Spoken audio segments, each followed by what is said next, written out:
Bonjour, je m'appelle Sophie Gilibert, j'ai 43 ans, je travaille au port de plaisance de La Rochelle depuis 13 ans environ.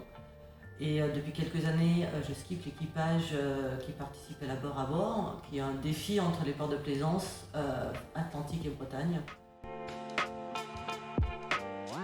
Donc la première fois, c'était en école primaire avec notre institut qui nous avait fait faire un stage de voile découverte. Et c'est là où j'avais bien accroché et quelques années plus après, je suis rentrée dans un club pour en faire de façon plus assidue. Je suis originaire de Brive en Corrèze et en fait, après le bac, je suis venue sur La Rochelle parce que j'étais déjà au Pôle France. Donc en fait, ça fait plus de 20 ans que j'habite ici et que je travaille sur La Rochelle. Qu'est-ce qui me fait rester? La ville, les amis, des opportunités de travail et le climat. Sur La Rochelle, on a beaucoup d'écoles de voile dériveurs ou croisières, habitables. Donc il faut vraiment profiter de ces supports parce qu'il y a vraiment beaucoup de choses à voir. Et après, on a des clubs qui sont très dynamiques où il y a des régates organisées tous les 15 jours, où ils cherchent toujours des équipiers pour naviguer sur les bateaux habitables notamment. Donc il faut vraiment aller vers eux.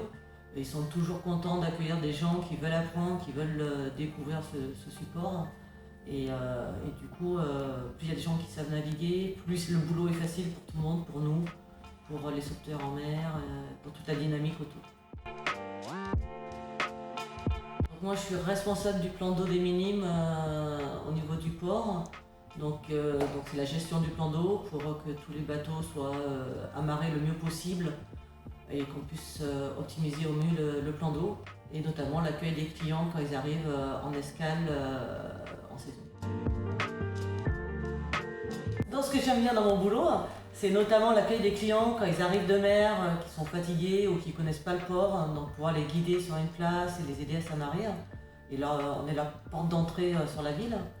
Et après, dans les autres tâches que j'aime bien également, c'est toute la partie hivernale, où on a beaucoup de travaux et du coup beaucoup de planification à faire par rapport à l'organisation des travaux pour que tout se passe bien, autant pour les entreprises extérieures que nos clients. Que ce soit un équipage d'hommes, de femmes, mixte, c'est la même chose. En fait, c'est toute une équipe qui veut aller au bout, gagner au maximum. Et ça ne change pas grand-chose en fait, que ce soit des hommes, des femmes ou mixtes. Tout le monde était à fond sur le bateau et ils savaient que moi, en tant que skipper, je donnais les informations, les instructions. Et voilà, eux aussi ils voulaient gagner. Donc que ce soit moi ou un mec, ça aurait été la même chose. Et dans l'équipe, il y a une très bonne ambiance, un grand respect les uns envers les autres. Et du coup, ça ne pose pas plus de problèmes que ça d'être une femme skipper sur un équipage mixte ou masculin.